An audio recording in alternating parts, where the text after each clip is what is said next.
Microtransactions are often bad, like really often. Hi folks, it's Falcon, and today on gameranx 5, recent microtransaction items we hope nobody bought. Number 5 is Metal Gear Survive's extra character slots that cost $10. And obviously, we don't want people to not be able to have an extra save slot. That's not what we mean by we hope people didn't buy it. What we mean is that's trash. We hope the buying was kept to a minimum with that, because rewarding such a blatant revoking of a basic thing. I mean, you've played a game before, right? You know how many save slots that games have, right? You know, all other games, like, since you could save. In fact, that's the allure of being able to save to some degree. It means being able to make different choices in the game and not worry about the consequences because you're a different person, basically. It kind of allows you to see more content without erasing your progress. I don't know, we've got some pretty wild stuff to have to explain why it's okay to make into a paid product. That's not just in the gaming world, but this charging you $10 for an extra save slot? I mean, it's just naked profiteering at the expense of the play experience of the customer. Number 4 is VC in NBA 2K19. And let me tell you, I am not down with old VC. You see, you get a very small amount of VC, and I mean, it's not a bad game or anything, but VC, you can get a tiny amount of VC for playing, or you can buy VC. Somehow you make it into the NBA being bad at basketball, too. I don't really understand how that happens, but you need to spend VC to upgrade your stats. Again, I don't want people to not be able to upgrade their stats. That's not the point here.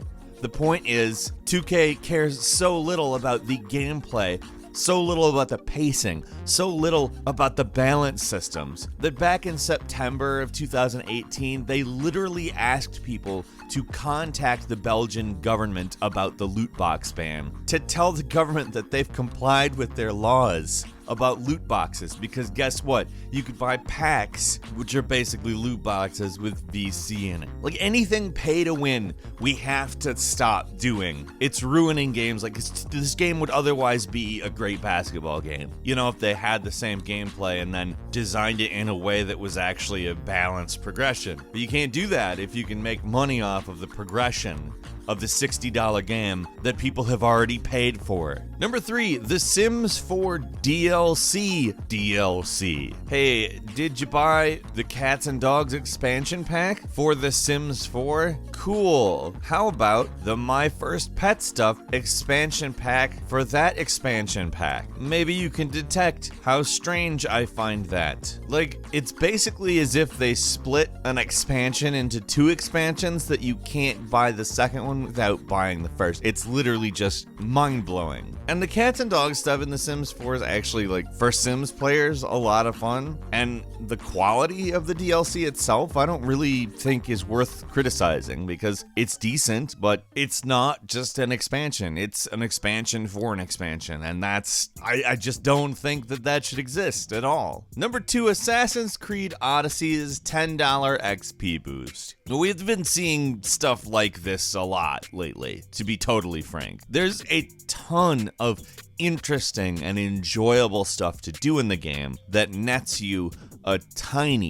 a minuscule amount of XP. Unless, of course, you buy the $10 XP boost, in which case the game suddenly has a pretty much tolerable grind, possibly even an enjoyable grind, depending on how much you like RPG Assassin's Creed, which in my case is quite a bit. Odyssey and Origins are actually both phenomenal games. To be fair, most people at gameranx who played it felt no need to spend money on this XP boost at any time, and Ubisoft did hear complaints and tweak the XP dolouts anyway, so credit to them for that. But still, even if for some people it wasn't a big deal, the implications are kind of dangerous if this were to ever be taken further. Like, just include it as an easy mode feature or something.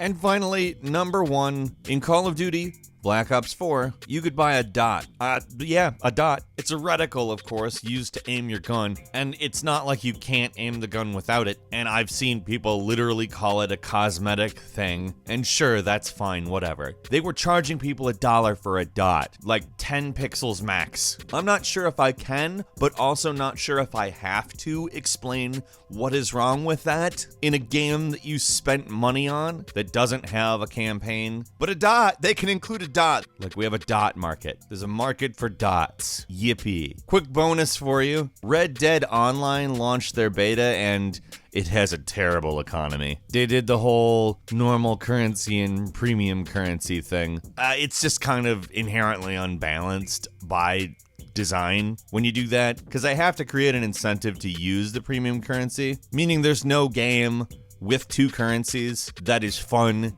with the free currency, that is just simply easy to do with it's just inherently bad. The prices were also too high, and when they adjusted them, they actually refunded people, which I mean is nice, but you don't have to do it in the first place, so maybe just have one currency and balance the game properly. Anyways, I'm sure you've been fed up with microtransactions at some point, and I'm sure you've seen some pretty bad ones, so leave us a comment, let us know what you're thinking. If you like this video, click like. If you're not subscribed, now's a great time to do so. We upload brand new videos every day of the week, and the best way to see them first is, of course, a subscription. So click the subscribe button, and don't forget to click the notification bell. As always, we thank you very much for watching this video. I'm Falcon. You can follow me on Twitter at Falcon the Hero, and we'll see you next time right here on gameranx.